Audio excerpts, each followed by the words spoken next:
Gibran, dikit dong Mas Gibran.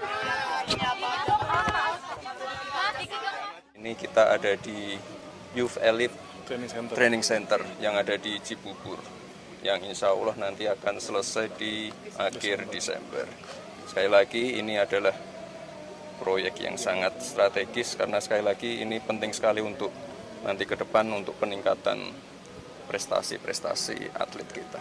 Dan tadi saya lihat fasilitasnya sudah lengkap sekali ya Pak Menpora ya. Ada apa aja? Ada 9 cabang olahraga, ada gimnastik, weightlifting, ada buat bela diri, ada renang, panahan, badminton, panjat tebing. Panjat tebing ini yang paling penting ini. Jadi buat menghadapi Olimpiade 2028.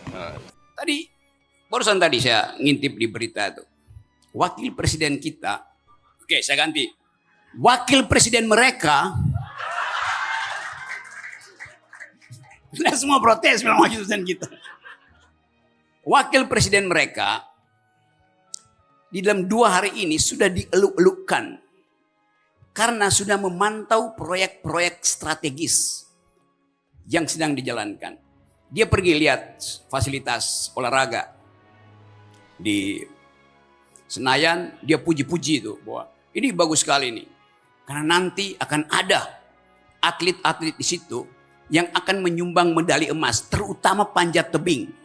Tapi apa pentingnya menyebutkan panjat tebing yang memang ada medali emas? Sementara beliau tidak pernah panjat tebing, dia panjat kekuasaan.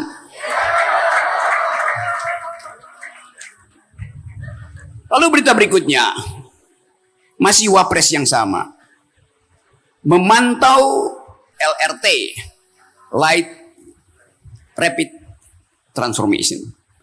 Memantau lalu diberitakan, Wakil Presiden di hari kedua sudah memantau pembangunan MRT, sudah memantau fasilitas olahraga. Itu jadi berita utama. Orang hanya memantau itu sama dengan turis. Tapi jadi berita utama. Kita nggak lihat ada konsep baru pada beliau untuk mengatakan bahwa visi saya tentang Indonesia, tentang olahraga adalah ini. Visi saya tentang transnasional adalah ini. Hanya memantau, artinya mengikuti pola bapaknya sebelumnya. Mantau-mantau. Begitu ada sesuatu yang bagus, diklaim. Begitu buruk, tidak diklaim. Anda bayangkan, Pak Prabowo pasti agenda pertamanya adalah pergi ke luar negeri. Untuk mempromosikan Indonesia, mencari investor, mendalilkan tentang apa yang sedang dia lakukan. Biasa itu tradisi. Presiden pasti akan pergi ke luar negeri. Jadwal presiden 30 hari ke luar negeri. Muter untuk minta tolong supaya ada sumbangan pinjaman 800 triliun kita butuh APBN tahun depan. Tapi Anda bayangkan, Pak Prabowo sebulan ini akan pergi ke luar negeri. Siapa yang akan memegang kendali pemerintahan di dalam negeri selama 30 hari? Siapa? Oh, kalian asal ngomong. Furak-furak faham. Dan memang itu yang akan terjadi dan kita akan lihat apa hasilnya nanti. Mengendalikan kabinet.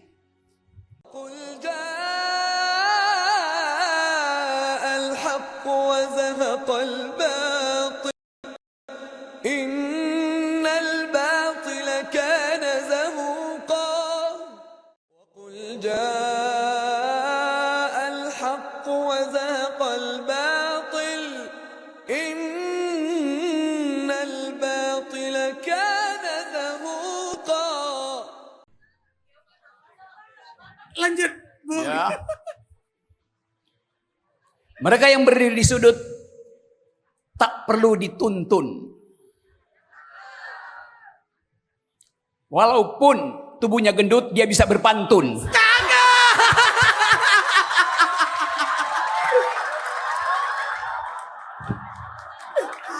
Beri tepuk tangannya ke Muro.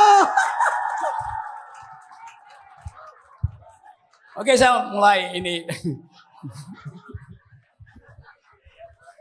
Coba ulangi. Yang berdiri di sudut tak perlu dituntun. Kendati tubuhnya gendut, tapi bisa berpantun. Itu ada, coba tolong dibaca tuh, Master Gendut. Itu ada tulisan tapi samar-samar, saya coba tolong bacain.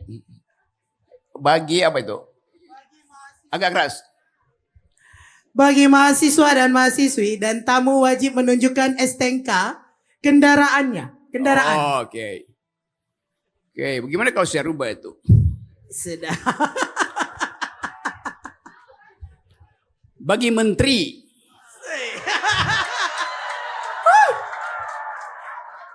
Bagi menteri kabinet baru wajib menunjukkan STNK. Apa tuh STNK? Apa tuh STNK?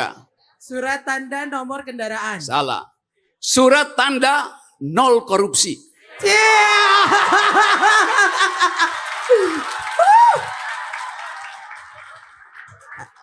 Nampak mulai memanas nih ya. Kita berupaya untuk menghasilkan peradaban yang nol korupsi. Kita berupaya untuk menghasilkan dengan cara saksama dalam tempo singkat-singkatnya pikiran-pikiran yang bermutu. Karena itu di sini ada potensi untuk keadilan dan kebenaran. Itu yang namanya potensi utama.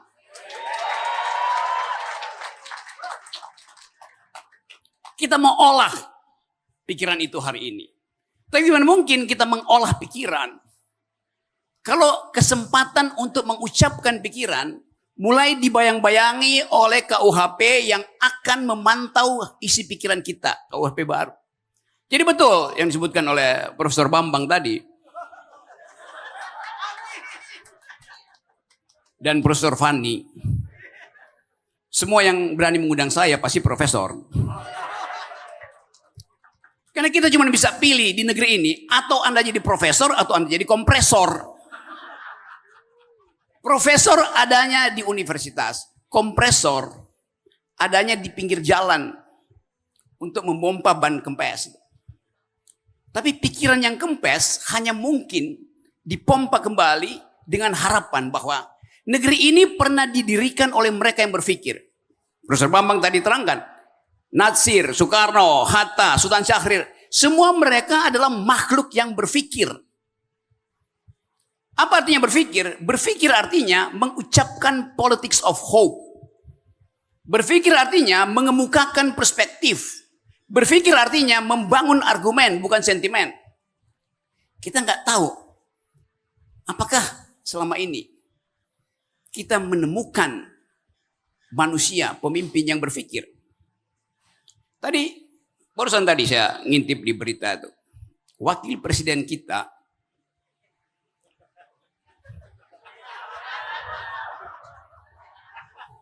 Oke, saya ganti. Wakil presiden mereka nah, semua protes bilang wakil presiden kita. Wakil presiden mereka di dalam 2 hari ini sudah dieluk-elukkan karena sudah memantau proyek-proyek strategis yang sedang dijalankan. Dia pergi lihat fasilitas olahraga di Senayan, dia puji-puji itu bahwa ini bagus sekali nih. Karena nanti akan ada atlet-atlet di situ yang akan menyumbang medali emas, terutama panjat tebing. Yes. Saya langsung senang. Karena kemarin saya bawa pulang medali emas panjat tebing dari Olimpiade Paris. Tapi apa pentingnya menyebutkan panjat tebing yang memang ada medali emas? Sementara beliau tidak pernah panjat tebing, dia panjat kekuasaan.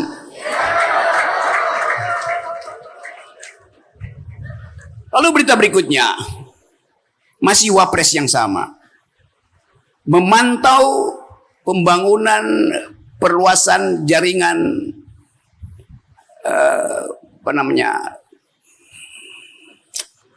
jalan kereta api di kota itu, LRT. Light Rapid Transformation. Memantau lalu diberitakan wakil presiden di hari kedua sudah memantau pembangunan MRT, sudah memantau fasilitas olahraga. itu jadi berita utama. Orang hanya memantau, itu sama dengan turis. Tapi jadi berita utama. Kita nggak lihat ada konsep baru pada beliau untuk mengatakan bahwa visi saya tentang Indonesia, tentang olahraga adalah ini. Visi saya tentang transnasional adalah ini. Hanya memantau, artinya mengikuti pola bapaknya sebelumnya. Mantau-mantau. Begitu ada sesuatu yang bagus, diklaim. Begitu buruk, tidak diklaim. Itu yang kita sebut kejujuran untuk menilai secara metodologis. Kalau kita dengar, pasti sebentar lagi akan ada ilustrasi tentang masa depan tuh, dari seseorang yang yang sekarang faktual adalah wakil presiden. Akan ada Indonesia emas. Iya, isinya apa itu Indonesia emas? Akan ada keadilan. Apa isi keadilan itu? Indonesia emas, keadilan di dalam perspektif ilmu pengetahuan harus dibuktikan versi siapa? Versi libertarian, versi liberal, versi sosialis, versi komunis. Kan itu yang namanya berpikir kritis. Jadi mahasiswa seringkali juga pakai jargon yang sama itu. Akan ada keadilan, akan ada bonus demografi. Apa tuh bonus demografi itu? Kalau tadi Indonesia IQ-nya 78,5, Vietnam 115, Singapura 105. Bagaimana berkompetisi di dalam keadaan kekurangan pengetahuan, kekurangan IQ? Jadi apa yang akan jadi parameter untuk mengatakan kita akan pergi pada Indonesia emas, kita akan pergi pada Indonesia yang adil? Jadi mahasiswa, kendati Anda mungkin malas demo, tapi jangan otakmu itu dihibernasi. Itu dasarnya. Kasih kritik. Kenapa itu terjadi? Banyak statistik yang berupaya untuk menipu kita tuh. Statistik terakhir misalnya, Gini rasio kita 31. Bagus. Kalau 100 itu artinya ketimpangan absolut. Kalau 0, ketimpangannya tidak ada. Artinya ada keadilan di situ. Sering saya kasih ilustrasi bahwa cara menghitungnya itu yang mesti sudah persoalkan. Mereka belajar ekonomi, belajar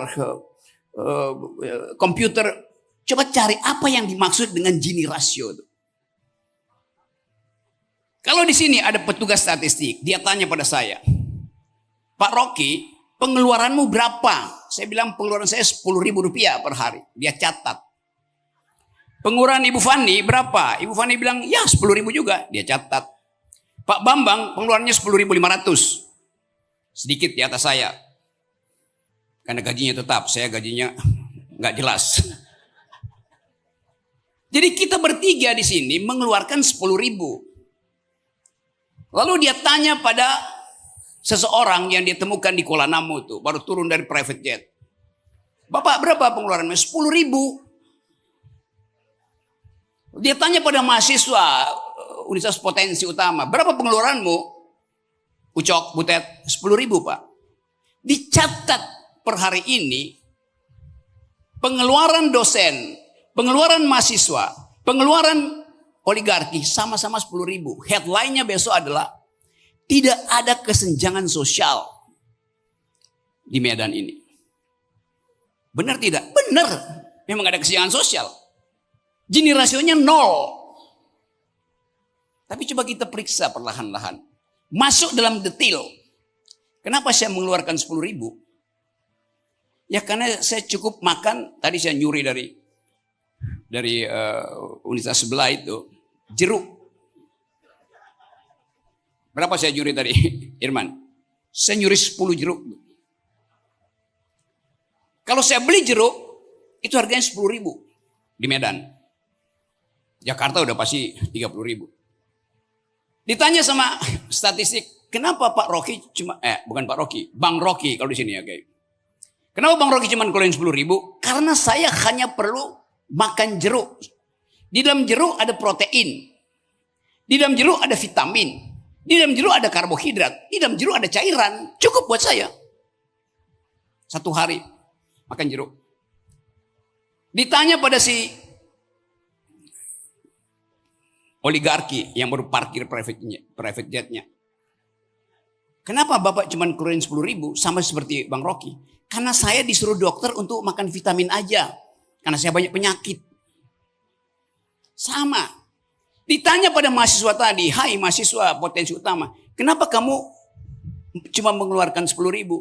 Iya, karena saya keluarin 5.000 pagi-pagi untuk makan banyak.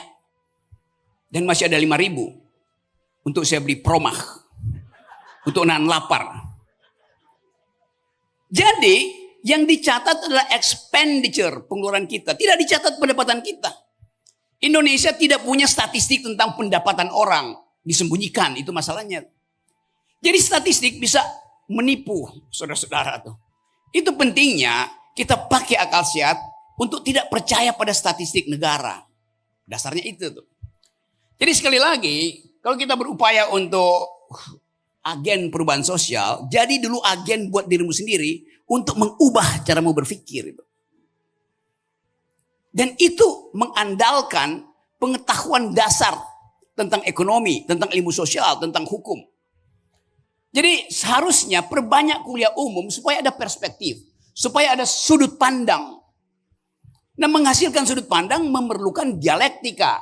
Dialektika artinya pikiranmu dibenturkan dengan pikiran lawanmu. Pikiranmu sebagai mahasiswa dibenturkan dengan pikiran dosenmu. Itu pentingnya bertengkar dalam pikiran.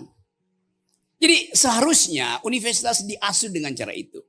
Demikian juga kekuasaan harus ambil model yang sama dengan universitas. Bertengkar dalam kebijakan. Apa artinya? Harus ada oposisi. Supaya pekerjaan pemerintah itu di-watch dengan cara yang berbeda. Ada distinctive karakter. Pembeda itulah yang menentukan demokrasi. Sekarang semua partai dimasukin ke kekuasaan. Lalu siapa yang akan mengevaluasi kekuasaan? Padahal kekuasaan selalu potensial untuk korup, untuk fraud. Kan itu dasarnya kan. Power tends to corrupt. And absolute power corrupt absolutely. Jadi sebetulnya mahasiswa bisa mengambil peran itu. Sebagai devil's advocate. Kalau orang hukum bilang, jadilah devil's advocate. Advocatus diaboli. Artinya, jadi pengacara yang disewa setan. Kenapa? Karena seolah-olah mereka yang di kabinet adalah malaikat.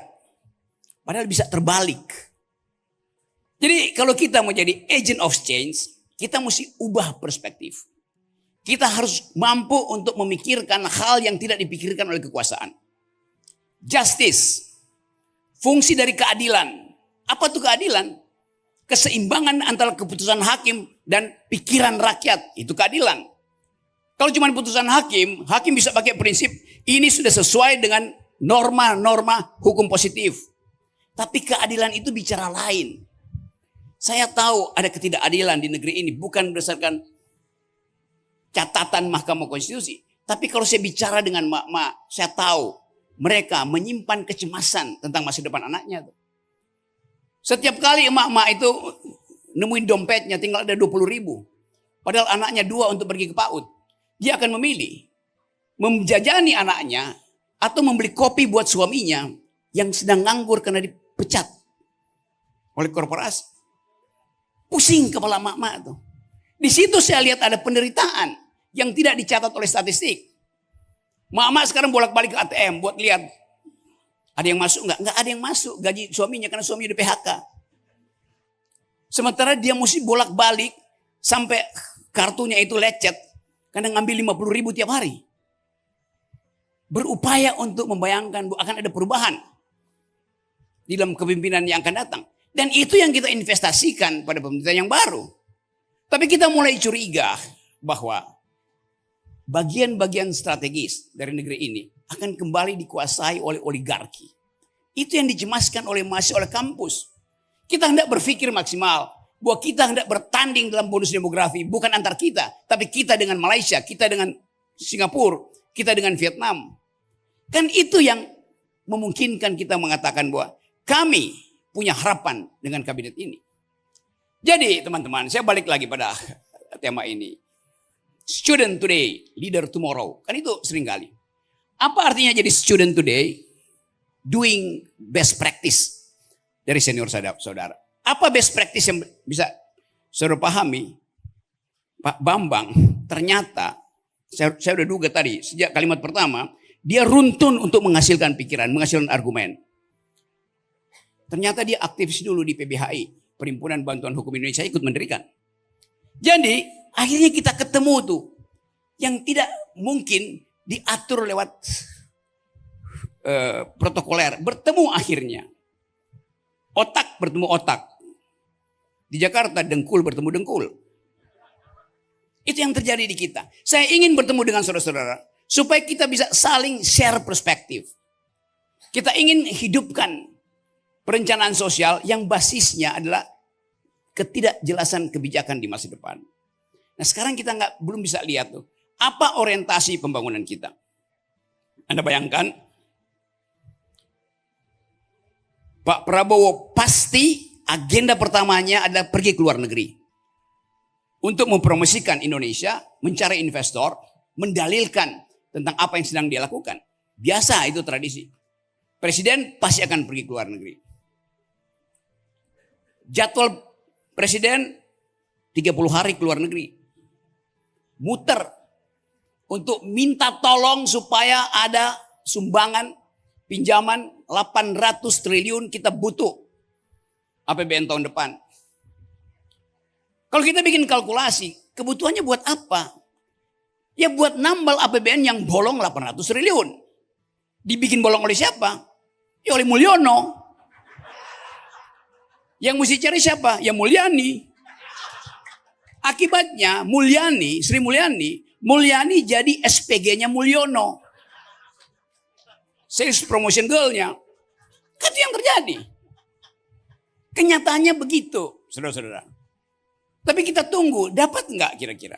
Tapi itu masalah kemampuan Pak Prabowo untuk mendalilkan bahwa, kan kalau Anda di dunia pinjam-meminjam dunia sekarang, Anda minjam itu mesti ada personal garanti. Udah kayak perusahaan swasta. Karena Bank Dunia, lender internasional akan tanya, siapa yang menggaranti bahwa ini akan balik? Ya orang cari Menteri Keuanganmu siapa? Kan dasarnya kan, satu-satunya yang bisa kita andalkan tinggal Mulyani. Karena Mulyono udah pulang kampung. Yang memang gak bisa diandalkan. Jadi itu soalnya.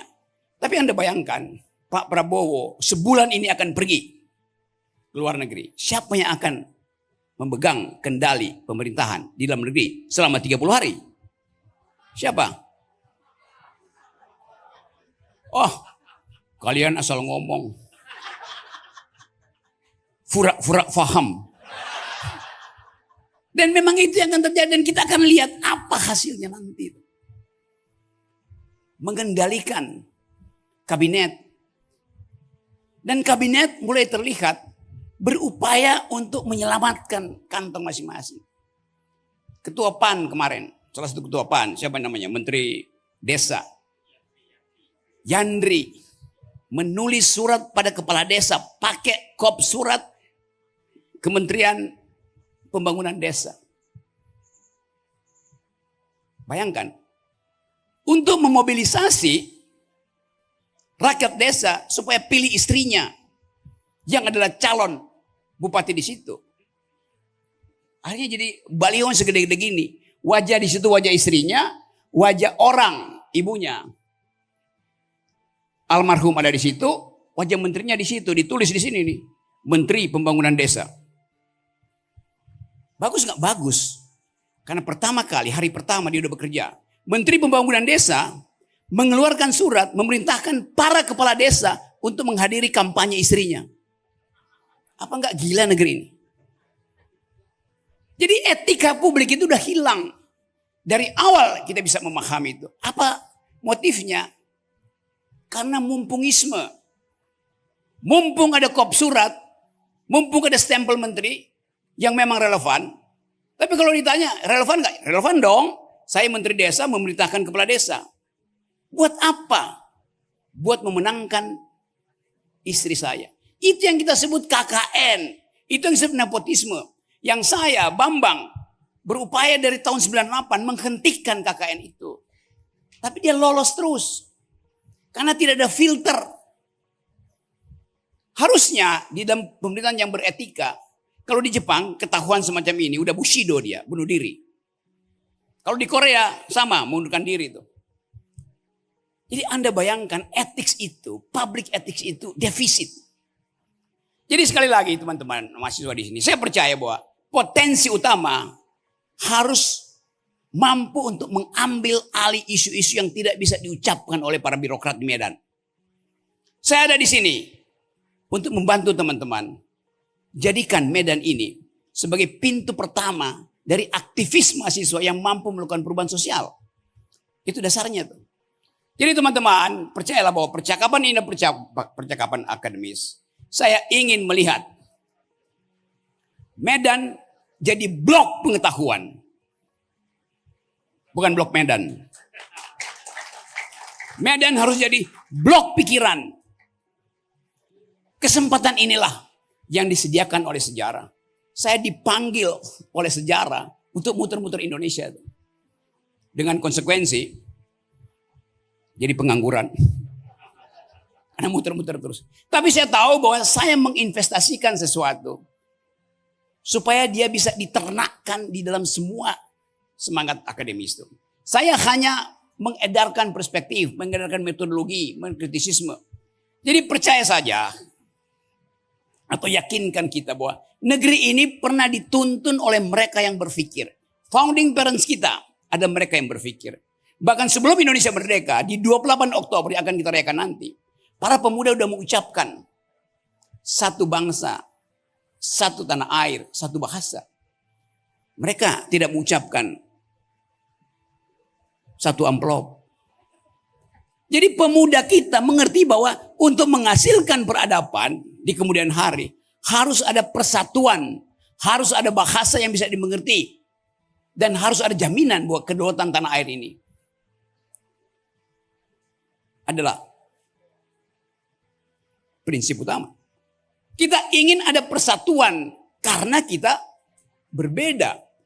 Tetapi dari zaman Pak Jokowi dinyatakan bahwa demi persatuan tidak boleh ada perbedaan. Kan ngaco. Sila ketiga itu ada di situ, persatuan Indonesia, karena ada kondisi antropologi yang kita sebut perbedaan. Pluralisme. Karena ada perbedaan diperlukan persatuan. Jangan dibalik, demi persatuan tidak boleh ada perbedaan. Implikasinya ada tidak akan ada dialektika pikiran. Tidak akan tumbuh kritisisme. Nah, kita ingin batalkan itu. Saya selalu percaya bahwa apa yang dipikirkan oleh mahasiswa itu yang paling jujur. Apa yang pernah diucapkan sebagai janji ketika Anda masuk universitas, yaitu hanya ingin menempuh pendidikan pengetahuan dengan dasar kebenaran dan keadilan, itu dipegang juga untuk aktivitas politik. Jadi teman-teman, di potensi utama, pastikan bahwa siang ini kita hidupkan kembali akal pikiran sebagai potensi untuk menghasilkan keutamaan negeri ini. Terima kasih. Silakan Pak, nanti langsung saja sebutkan nama, dari mana, fakultas atau dosen, silakan. Oke, baik. Bismillahirrahmanirrahim. Assalamualaikum warahmatullahi wabarakatuh. Oke, sebenarnya moderator ini Bung mengenal saya, tapi saya harus mengenalkan diri saya. Oke, nama saya Izhar Rahman. Saya kepala bagian perpustakaan Universitas Potensi Utama. Oke, kita sama-sama dari tanah Sulawesi, Bung Rocky. Oke, baik. Pertanyaan saya sebenarnya menarik kuliah umum hari ini, akan tetapi saya kurang tertarik tindakan rasionalitas instrumental oleh mahasiswa Potensi Utama. Kenapa demikian? Karena selama saya mengajar di sini, kebanyakan mahasiswa berpikir untuk melihat HP dan menghasilkan pemikirannya singkat seperti itu, untuk menghasilkan karya dari tulisan ilmiahnya mereka. Jadi apa sih yang harus langkah yang ditempuh oleh mahasiswa sehingga dia tidak berpatokan oleh HP dan selalu punya waktu untuk literasi dan melek literasi seperti apa mereka membawa perubahan itu di masyarakat seperti itu. Terima kasih. Assalamualaikum warahmatullahi wabarakatuh. Ya, terima kasih. Mungkin langsung saja dijawab oleh Pak Rocky Gerung ya. Yaitu kecemasan seseorang yang memperhatikan isi pengetahuan yang dituangkan dalam bentuk skripsi, tesis atau disertasi. Jadi betul, kita mulai meragukan apakah tesis, disertasi yang ditulis dan memenuhi perpustakaan ada hasil riset atau hasil joki.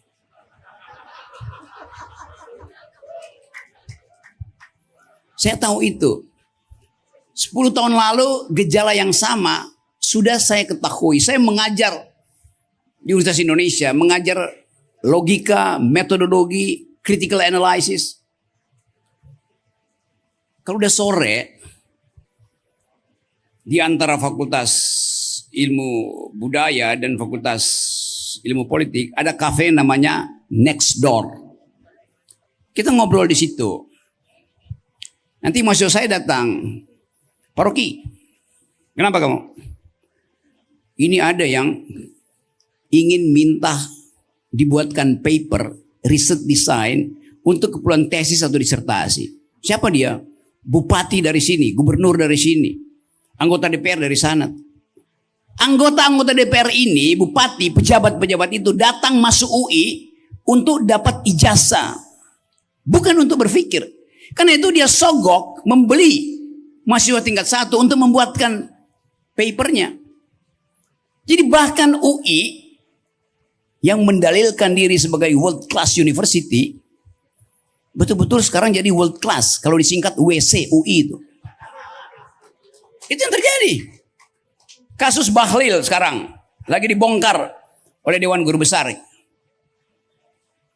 Bagi saya bukan Bahlilnya yang jadi persoalan. Tapi mereka yang meluluskan Bahlil. Itu dasarnya. Kalau Bahlil kita udah tahu kan, Bahlil bilang ya pakai aturan. Tapi kalau aturannya itu tidak menguntungkan, langgar aturannya. Udah. Tetapi universitas punya standar tadi itu. Yaitu authenticity dari dalil, dari argumen. Dan dengan mudah kita ulas apakah argumen, tesis, dalil, disertasimu itu betul-betul otentik dari pikiranmu. Ada batasnya. Oke, 10% boleh, 12% ada kesamaan, similarity. Tapi kalau udah sampai 98% itu artinya plagiat. Dan orang, guru-guru besar UI itu, teman-teman saya, mulai memeriksa bahwa tesis disertasi Bahlil itu hampir 98% sama dengan skripsi anak UIN Jakarta, perempuan. Kita serahkan pada universitas. Jadi sebetulnya filter pertama adalah kalau Anda punya pikiran, dalilkan pikiranmu. Kalau Anda nggak punya pikiran, jangan bikin dalil dengan meminjam dalil orang lain. Itu namanya plagiasi itu. Jadi pastikan bahwa seseorang yang ingin menulis disertasi karena dia punya pikiran, itu bukan karena dia mau dapat ijazah. Itu aja dalilnya. Ya sekali lagi, pastikan bahwa saudara-saudara nulislah dengan kemampuan sendiri. Referensi dimaksudkan untuk menguji kedudukan epistem dari tesismu. Itu dasarnya. Ada skripsi yang ya itu referensinya 3.000 tuh. Tapi tak ada satupun tesis pada disertasinya tuh. Artinya dia tidak mampu untuk mengucapkan terobosan akademis. Disertasi itu hanya disebut disertasi kalau dia menyumbang pada perdebatan teori. Bukan menumpang pada teori-teori konvensional. Jadi sekali lagi ini berlaku juga untuk tesis, untuk skripsi, untuk disertasi. Banyak skripsi yang betul-betul bermutu bahkan melampaui disertasi seorang. Jadi karya akademis itu tidak ditentukan Anda S1, S2, S3, bukan. Karya akademis ditentukan oleh originalitas tesismu. Kendati dia skripsi, kalau dia origin, dia pasti lebih bermutu pada disertasi yang beratnya 3 kg karena setumpuk ini tebalnya, tapi isinya 0.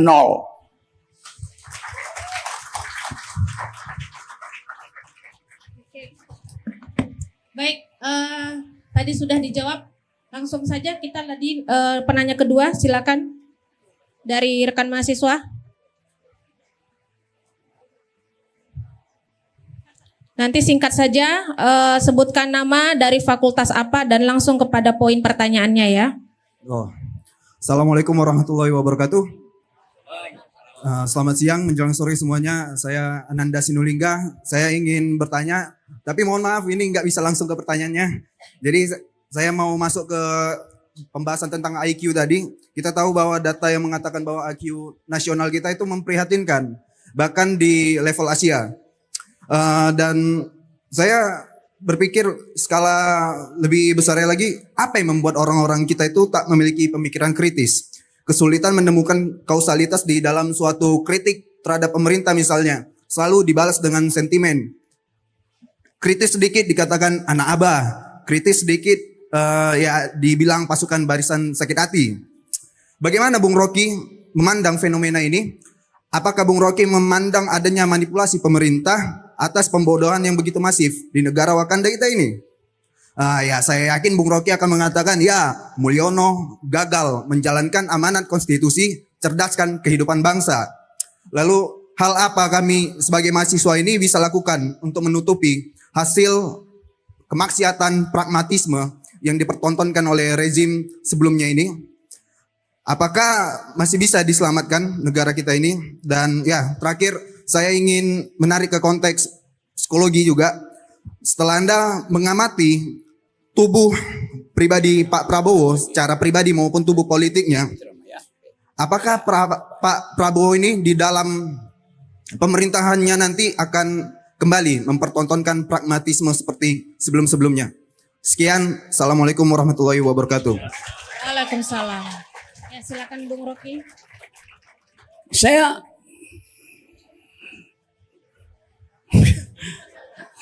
tidak pernah diskusi dengan Pak Jokowi, kendati banyak orang yang ingin mempertemukan. Tapi saya berdiskusi dengan Pak Prabowo, saya berdiskusi dengan Pak SBY, saya berdiskusi dengan Gus Dur. Jadi saya tahu apa isi pikiran mereka yang pernah memimpin Indonesia.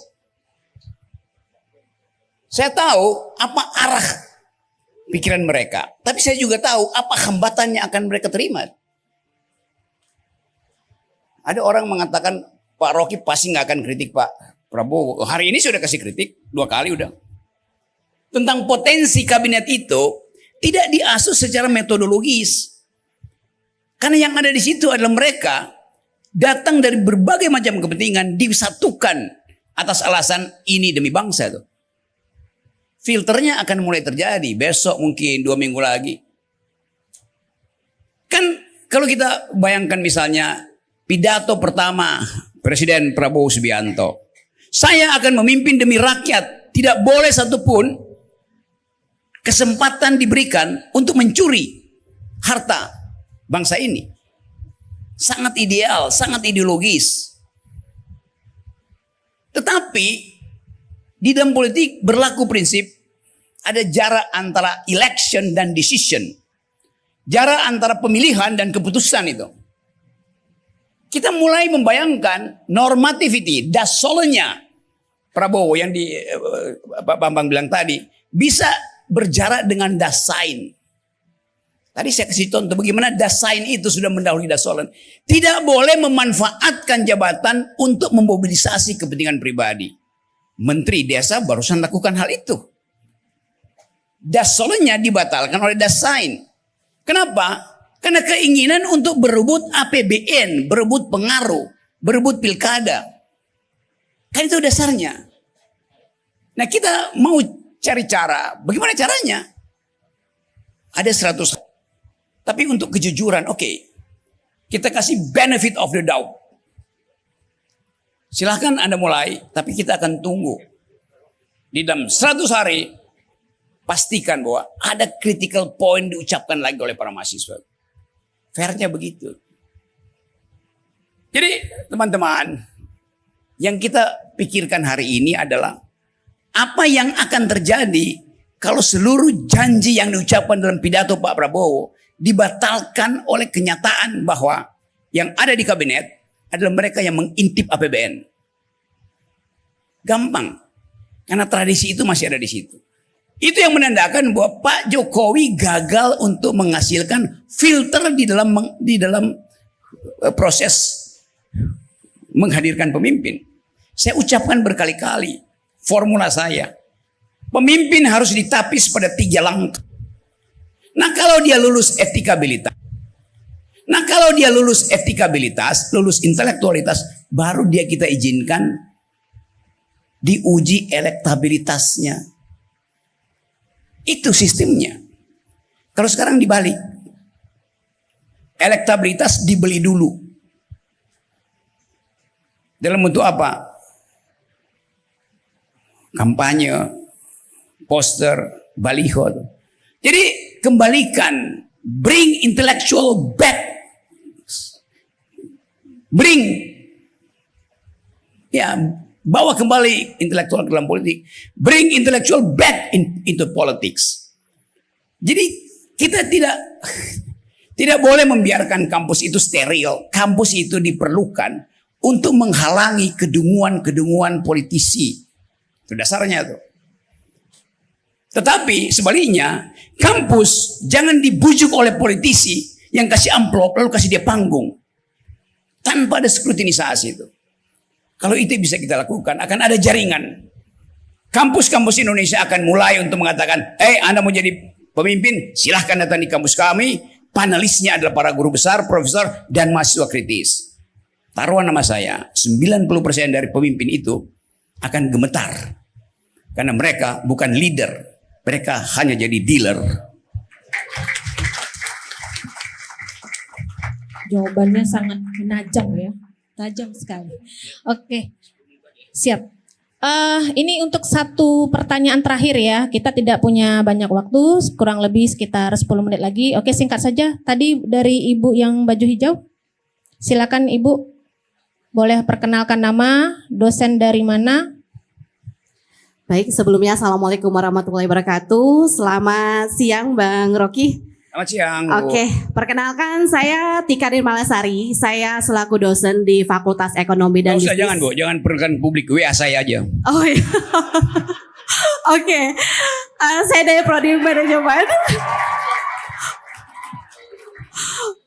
Ya Bu, bukan. Oke, jadi GR nih saya. Oke, Bang Rocky, gini sih pertanyaannya. Dari tadi kan kita sudah dengar ya pemaparan panjang dari Bang Rocky. Jadi singkat saja pertanyaan saya.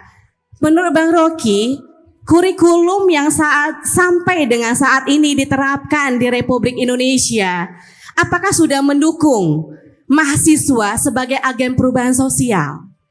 Mengingat masih banyak juga kita lihat universitas-universitas yang masih belum mendukung kebebasan mahasiswanya dalam bersuara misalnya. Seperti itu.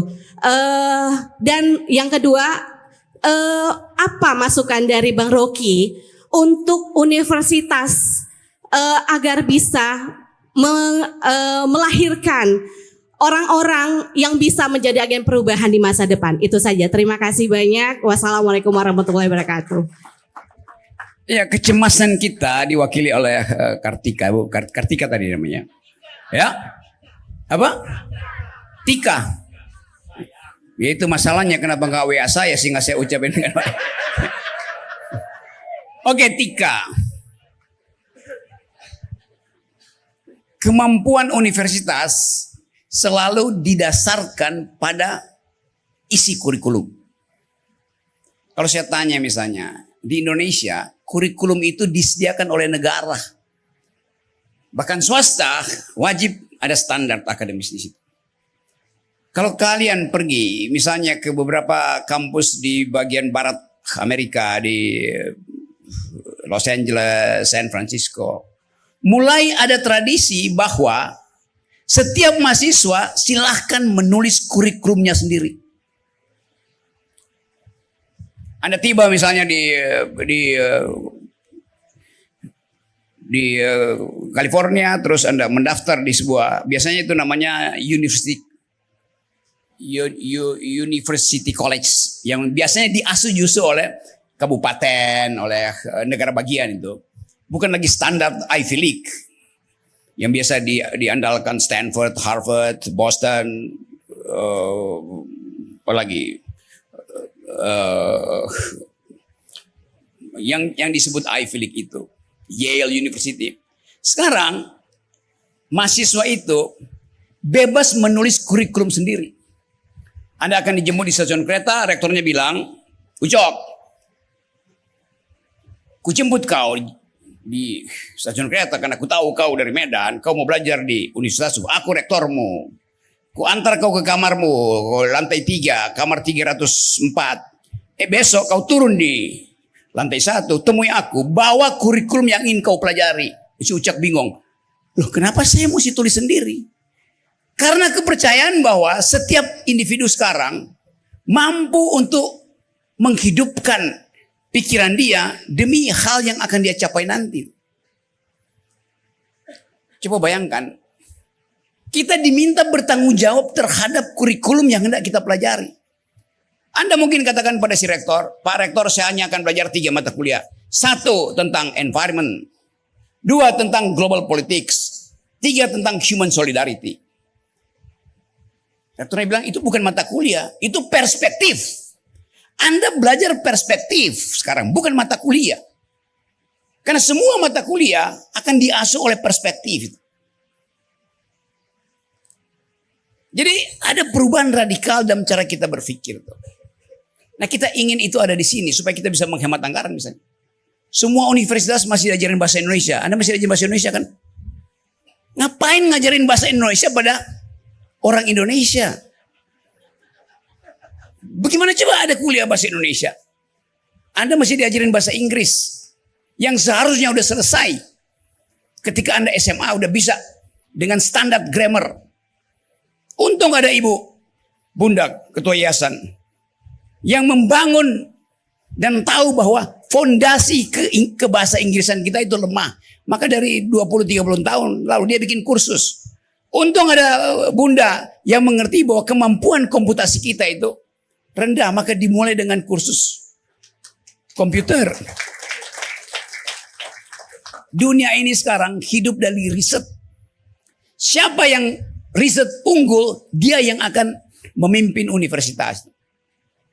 Kalau Anda baca, Anda ikuti seluruh universitas terbaik, di dunia sekarang hanya ada 3 klaster riset. 1 riset tentang human genome. Riset tentang DNA manusia itu.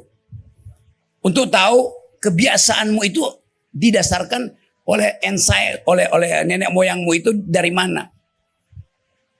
Kalau saya darahnya A, sangat mungkin nenek moyang saya datang dari wilayah pedalaman yang bertani. A, stand for agriculture. Ada orang yang darahnya, jenis darahnya ditentukan oleh apa yang dia makan sejak ratusan ribu tahun lalu. Jadi dengan cara itu kita tahu bahwa manusia itu ada bagian yang tidak mungkin berubah, itu DNA yang dihasilkan jutaan lalu karena proses evolusi. Buat apa kita tahu itu? Buat efisiensi pengobatan. Supaya obat itu tidak menjadi racun di dalam darah kita. Seringkali obat itu justru jadi racun karena kita tidak punya pengetahuan lengkap tentang DNA. Itu riset hari-hari ini. Riset kedua adalah di bidang big data. Kita semua setiap hari mengupload kondisi kita. Anda setiap hari, status Anda taruh di situ, lagi belanja di toko mana, dibaca oleh big data. Oh, anak Medan itu doyannya adalah minum teh tarik misalnya. Maka akan dijadikan Anda sebagai konsumen teh tarik. Jadi kita ada di situ. Big data kita dibaca sebagai informasi konsumtif oleh perusahaan-perusahaan besar di dunia. Riset ketiga ada dalam artificial intelligence. Yang sekarang orang bisa bikin paper lewat ChatGPT. Jadi kita ada di dalam keadaan memantau apa yang terjadi di dunia di dalam 3 fase itu. Artificial intelligence, yang kedua adalah big data, yang ketiga adalah human genome. Jadi itu yang akan jadi ulasan di dunia. Nah, saya ingin Universitas Potensi Utama memilih di situ apa yang bisa dijadikan mercusuar sehingga orang tahu di Potensi Utama ada riset yang sungguh-sungguh. Mungkin tentang artificial intelligence. Kan kita bisa riset macam-macam lewat perjanjian dengan universitas yang ada di luar negeri sebagai sister university. Jadi pastikan sekali lagi bahwa kita sedang menumbuhkan harapan generasi yang akan datang adalah generasi yang mengulas pengetahuan, bukan yang mengintai kekuasaan.